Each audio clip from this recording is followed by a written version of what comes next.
Welcome CIN May partner meeting attendees. Over the next 30 minutes, you'll hear from 4 partner organizations or members of partner organizations who will share their efforts to support their primary care workforce. Once you have listened to all of these stories, please meet with your colleagues to reflect on what you heard and how your learnings can be applied to your efforts to support your primary care workforce within your organization. So first, I would like to introduce Dr. Lloyd Kuritsky, Medical Director of Population Health at Sharp Community Medical Group, and also a CIN Managing Partner. Thank you, Marie. Our medical group started as a fledgling group of PCPs that wanted to ensure that it would be possible to be an independent physician practice, serving the community amidst the growth of large and often employed physician group models. Our group was created in 1989 and has now grown to over 200 PCPs and 800 specialists, serving both commercial HMO, Medicare Advantage patients with 2 commercial ACOs, along with a recently developed clinically integrated network. Being out there as an independent physician is often like being a sailor on a small boat in the middle of the ocean. What I want to leave you with today is that we've learned that building a strong relationship with our individual practices has earned the trust of these physicians and enabled us to help them navigate through the sometimes choppy waters. We've helped them to manage through the challenges of HIPAA, learning about the importance of risk adjustment, finding a suitable EHR. We also found a way to create a quality incentive program that helped them financially. There could have been any one of a number of challenges that presented itself last year, not just COVID, that proved that the relationship of trust that we've developed with our practices enables us to help them through difficult times. But COVID did happen, and despite that, one of the successes during 2020 that we were still able to pull off was developing and carrying out a physician leadership development series with 20 of our PCPs. The funding from this came from a CIN capacity building grant. The physicians were hungry for the topics covered in these sessions, with the one that focused on self-compassion being particularly meaningful. During one of these sessions, we did hear from several of the attendees that they realized how demanding each of them are on themselves. One of the key takeaways was the importance of creating boundaries between their practices and the rest of their lives. Now, when the pandemic started, for providers that were already struggling with burnout, COVID obviously presented new challenges. It was a new illness. We had lots of questions about it. There was an element of personal fear of contracting the illness from patients that was introduced as well. There were a number of ways in which we felt we needed to provide assistance to our physicians to help them to maintain resiliency. The first thing we developed was a twice-weekly webinar that was presided over by a medical director who had practiced as a pulmonologist and intensivist. And these webinars continue today. And they provide the latest information about trends in COVID infection.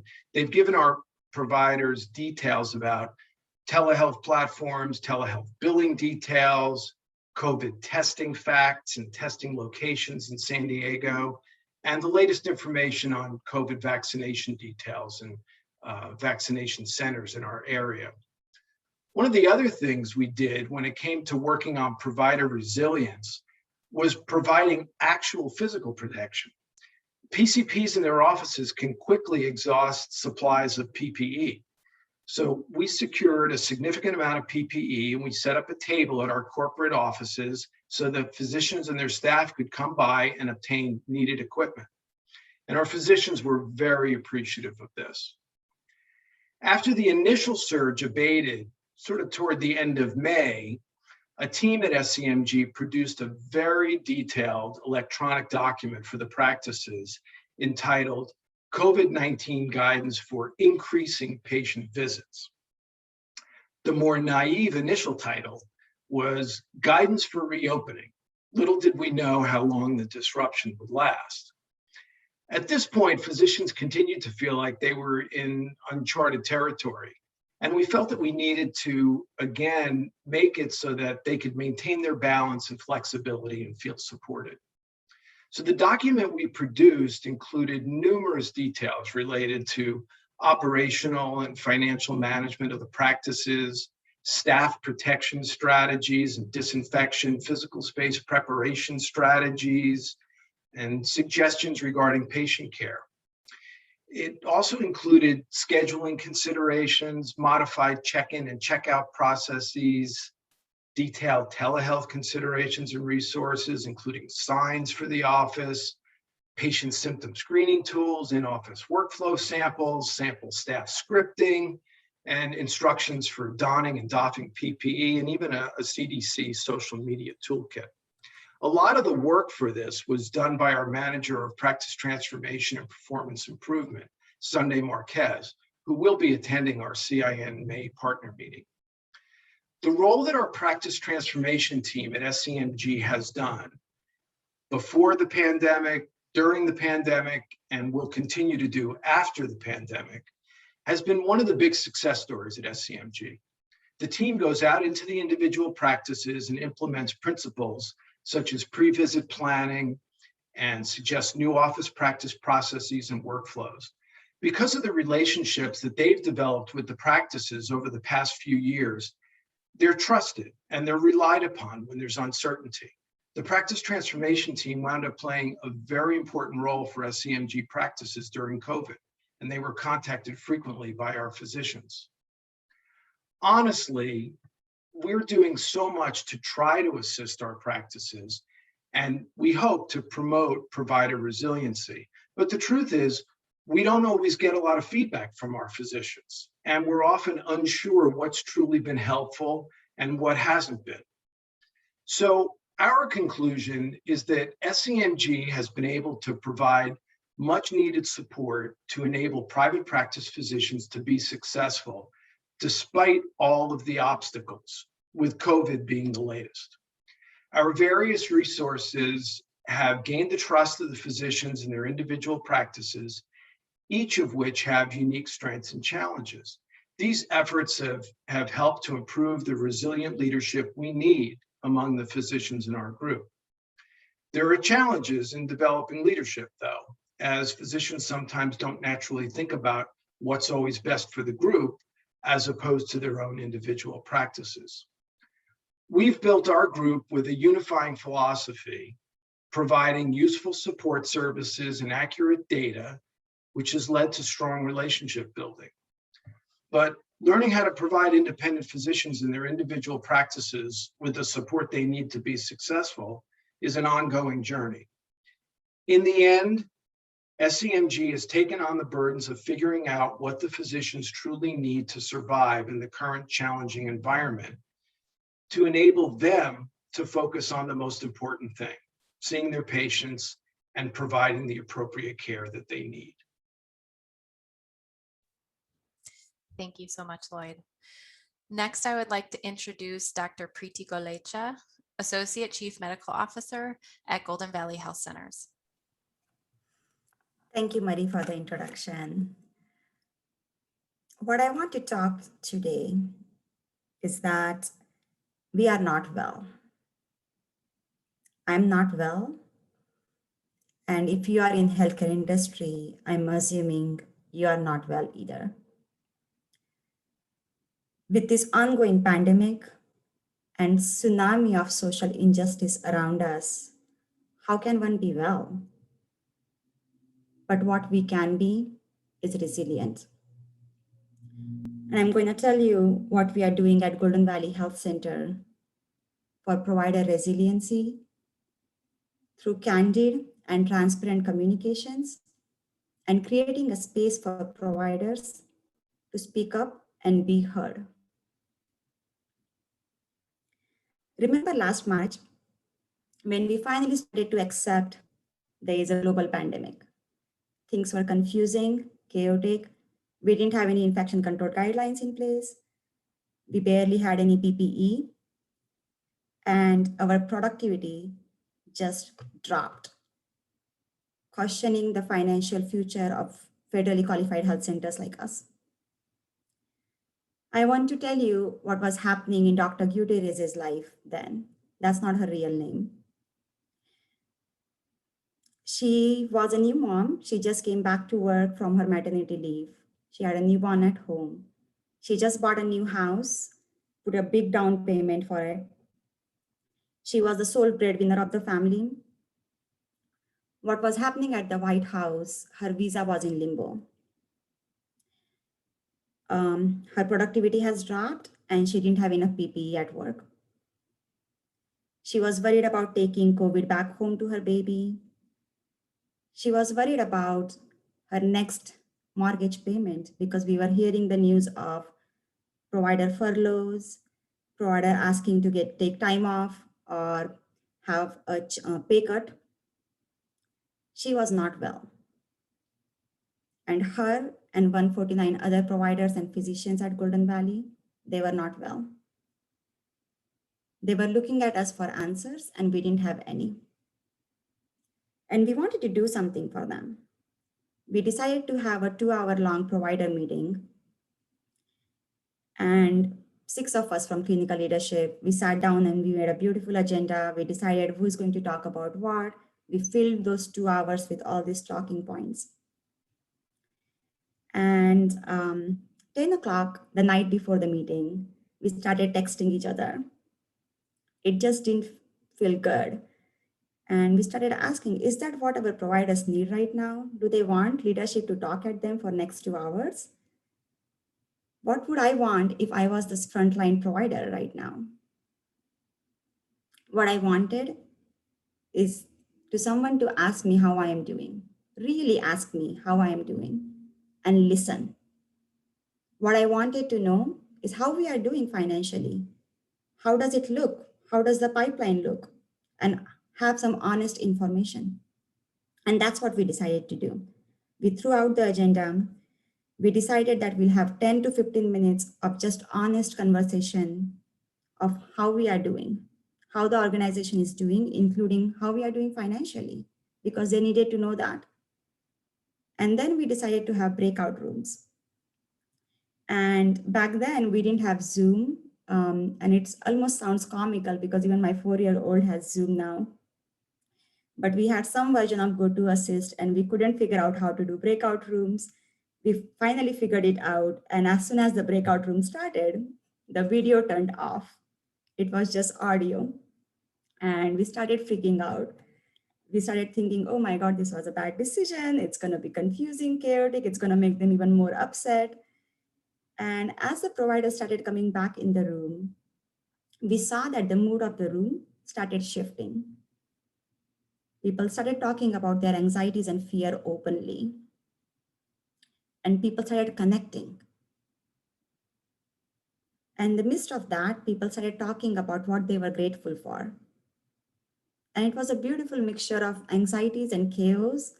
And we were all started amplifying positive messages. And this was not perfect, but it was a good start. And this is what we are doing at Golden Valley Health Centers. We have tried some bigger programs in the past, and we didn't hear anything new that we didn't know already. And that's when we decided to go back to the basic humanity, the basic need of human to know what's happening, to ask how they are doing, and being heard. And we are keeping our ears to the ground. Our medical director round with providers, ask them how they are doing, and actually spend time listening to them. We fix what we can, and we are honest about what we cannot and why. We started sending these candid messages from the highest leadership in the organization on what's happening and what's coming. And we are continuing to provide that space for providers to speak up and be heard. And while I understand this is not enough, I believe this is a good start to bring that culture of provider resiliency. If you're looking for something to take away from this session, I encourage you to speak the truth. Name that we are not well, create that space, and preserve that space for providers. You might start rounding with them. You might start sending email messages, making sure the tone is not cheerleading, but actually naming the issues candidly. Or you might find some own version of connecting with them human to human and asking them the right questions and listening. But start somewhere, because good is better than perfect. Thank you so much, Preeti.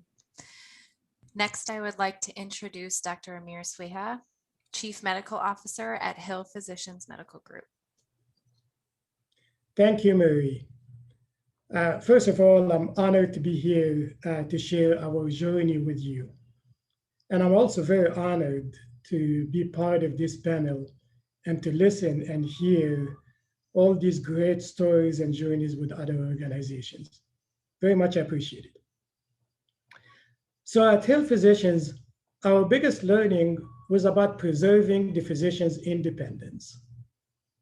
Through listening and high-touch communication during a time when organized and structured efforts are required to address a global pandemic. Whether a provider is employed in a large health system or in a private practice, a provider's sense of independence and control over the care they deliver is critical to sustaining resiliency, especially during a time where it felt like everything was out of our control. In the next few minutes, I would like to share a few examples of our challenges, how we helped our providers gain back their sense of control and hope, and where we have opportunities to evolve in the future. So in the past year, safety of the practices was one of the top and most basic needs. The anxiety, fear, and burnout surrounding safety precautions was impacting the lifeline of our practices. Physicians and staff were worried about getting infected, taking the virus home to their families, and also safety for patients needing care in their clinics. So as an organization, we found ourselves asking in every leadership meeting, what are our provider needs? What is the right thing to do? And how do we make this happen? Remember, there were no experts, no benchmarks, no normal business, no infrastructure that could address these issues. So we quickly learned that high-touch, bi-directional communication was critical in understanding the immediate needs of our practices. We leveraged frequent virtual meetings with our entire network, 4,500 physicians, email surveys, small group discussions, and one-on-one phone calls to our high-volume practices. The immediate need was very clear: PPE supplies and guidance on changing the workflows in clinics.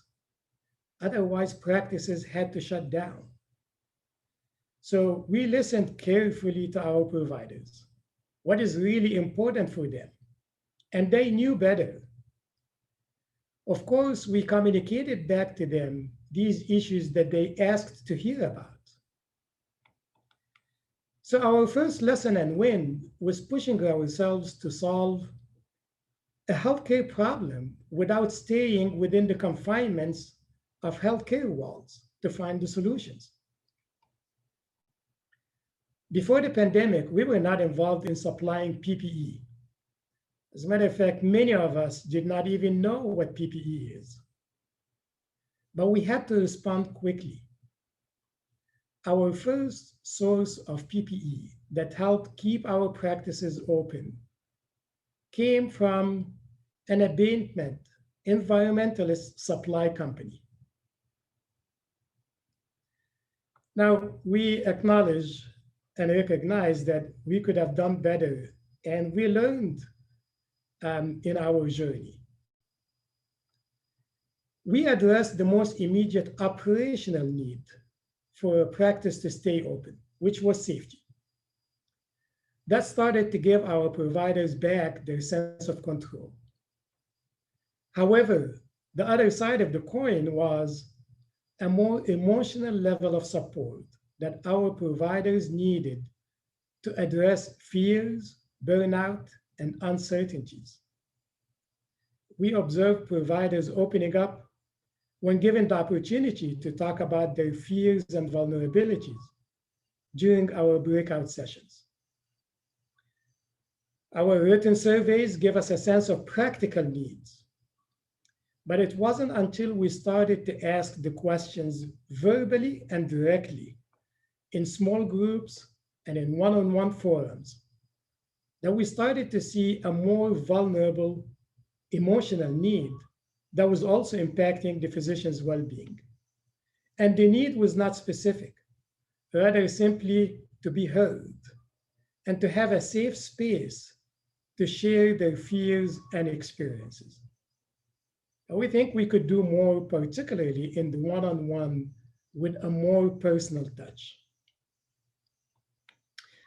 So in closing, for a health physician, our story today is about challenging ourselves to do the right thing to be successful in helping our providers feel heard, being there with them and providing resources for what they needed was probably the most effective way to help them combat burnout during the pandemic. As a result, our practices stayed open and continue to serve our communities safely. However, in order to address resiliency holistically, we all need to address both operational and emotional needs of the physician. And the solutions do not need to be within the walls of healthcare. Again, thank you for the opportunity. I'd be happy to answer all your questions. Thank you. Thank you, Amir. And lastly, I would like to introduce Dr. Jeffrey Norris, Chief Medical Officer at Father Joe's Village, a member organization of CIN Partner Health Quality Partners. Today, I'm going to talk to you about starting conversations around burnout and creating better support systems to address burnout. I think the hardest thing when it comes to discussions about burnout is that especially during this pandemic, all of our plates are incredibly full. And taking on one more project in the midst of all the chaos in the world right now feels sometimes completely overwhelming. The thing, though, about burnout is that kicking the can down the road is just not sustainable. If you keep kicking it down the road and not figuring out how folks are doing, including yourself, you're going to have a snowball effect and things are going to get worse and worse and worse. It's not going to take you anywhere pretty. So at Father Joe's Villages, what did we decide to do? In the midst of everything going on back in January, we decided to just go for it, to start having these conversations and start measuring things. So for us, that looked like implementing the Maslow Burnout Index and formally measuring how our clinicians do for the very first time.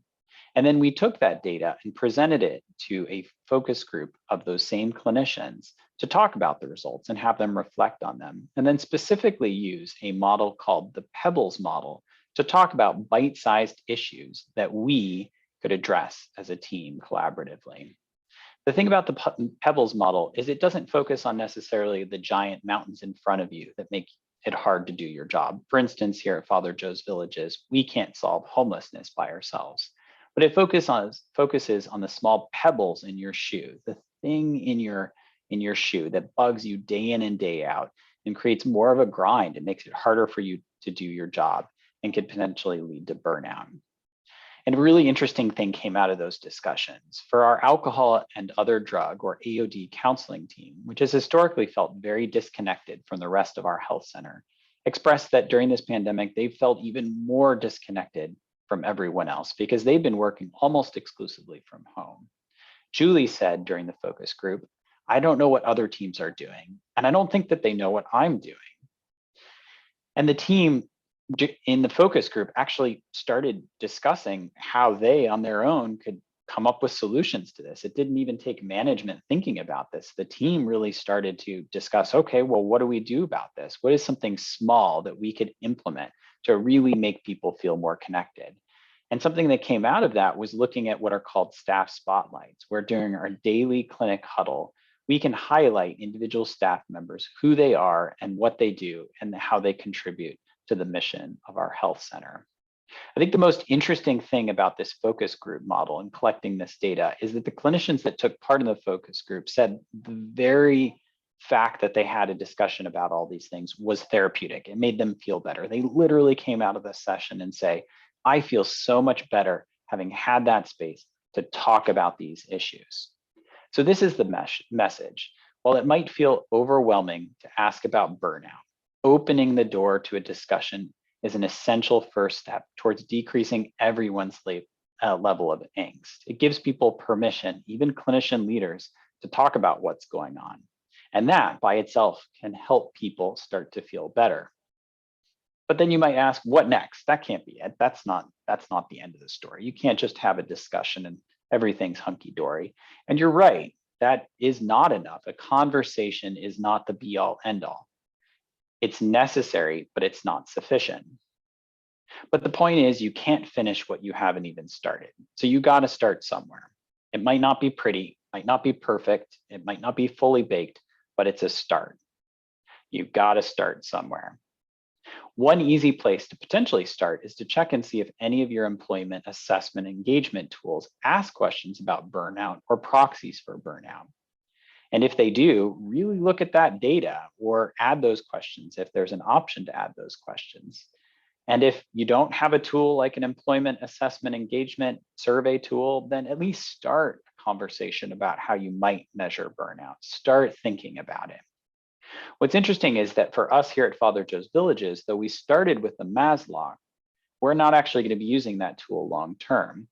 In the middle of doing this process, our HR team started rolling out a tool called Office Vibe that does pulse surveys multiple times per month and asks questions about all sorts of things. It's almost like a 360-degree eval type tool, especially looking upward towards those that manage staff. And we realized that that tool actually has questions that are good proxies for burnout and how people are doing. So we realized we can just use that tool and tag along with that and pay particular attention to those questions longitudinally over time and figure out what team is doing well, what team is not doing well, and how do we do better as a whole. So in close, I think the thing that's most important to highlight here is to start to measure wellness and burnout in some way, whatever it is, and start to create a space to talk about what you find.